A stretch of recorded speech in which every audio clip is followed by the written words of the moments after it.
જય શ્રી કૃષ્ણ.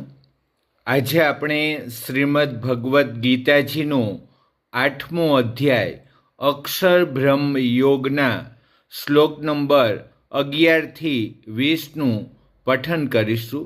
તો શ્લોક નંબર 11થી યદક્ષરમ વેદવિદો વદંતી વિસંતિ યદ્યતયો વીતરાગઃ યદ્દીચ્છનો બ્રહ્મચર્યં ચરન્તિ તતે પદમ સંગ્रहेણ પ્રવીક્ષે.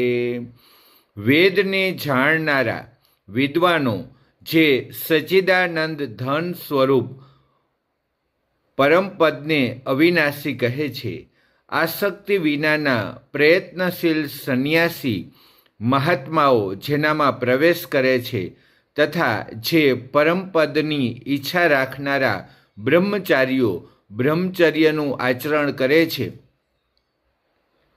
એ પરમપદને હું તારા માટે ટૂંકમાં કહું છું.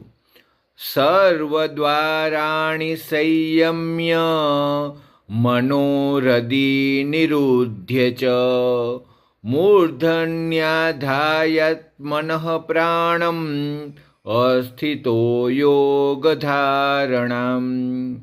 ઓમિત્યેકાક્ષરં બ્રહ્મ વ્યહારન મામ અનુસ્મરન યહ પ્રયાતિ ત્યજન દેહમ સ યાતિ પરમામ ગતિમ.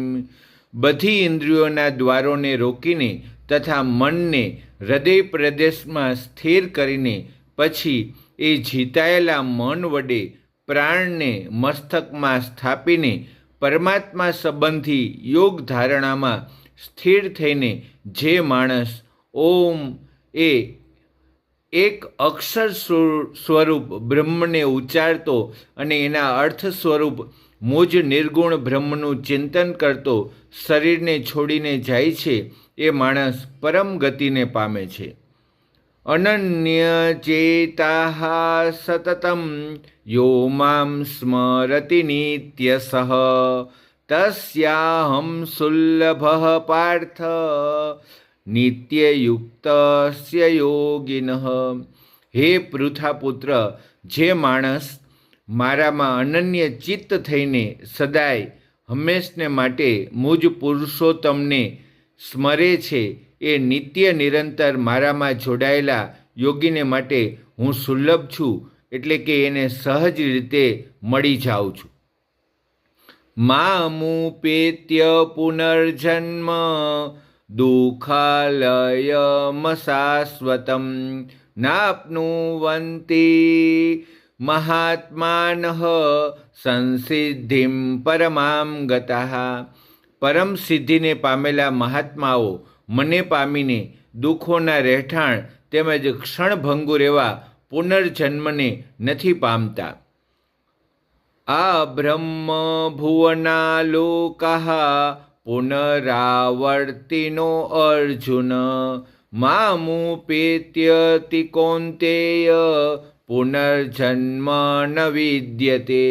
હે અર્જુન, બ્રહ્મલોક સુધીના સમસ્ત લોકો પુનરાવર્તી છે, પરંતુ હે કુંતીપુત્ર, મને પામીને પુનર્જન્મ નથી થતો, કેમ કે હું કાલાતીત છું અને આ બ્રહ્મા આદિના લોકો કાળ દ્વારા સીમિત હોવાથી અનિત્ય છે. સહસ્ત્રયુગ પર્યંતમ હર્યદ બ્રહ્મણો વિદુઃ રાત્રિમ યુગ સહસ્ત્રાંતામ તે અહોરાત્ર વિદુઃ જના.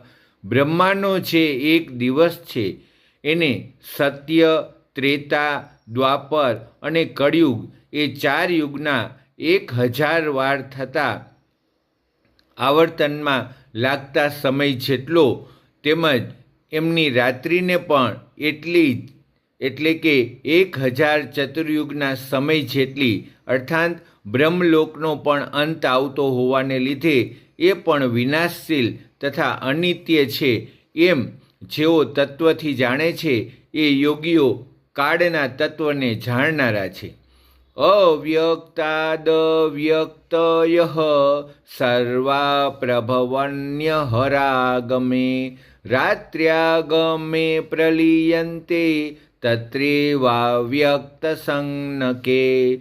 બધા જીવો બ્રહ્માનો દિવસ શરૂ થતાં અવ્યક્તથી અર્થાત બ્રહ્માના સૂક્ષ્મ શરીરથી ઉત્પન્ન થાય છે અને બ્રહ્માની રાત્રિ શરૂ થતાં એ અવ્યક્ત નામના બ્રહ્માના સૂક્ષ્મ શરીરમાં જ તે લીન થઈ જાય છે. ભૂતગ્રામઃ સ એવાયમ ભૂત્વા ભૂત્વા પ્રલીયતે રાત્ર્યાગમે અવસઃ પાર્થ પ્રભવત્યહરાગમે.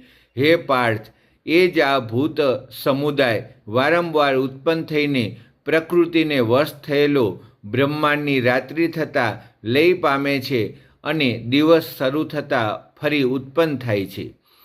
પરસ્તસ્માતુ ભાવો અન્યો અવ્યક્તો અવ્યાક્તાત્ સનાતનઃ યસ સર્વેષુ ભૂતેષુ નશ્યત્સુ ન વિનશ્યતિ.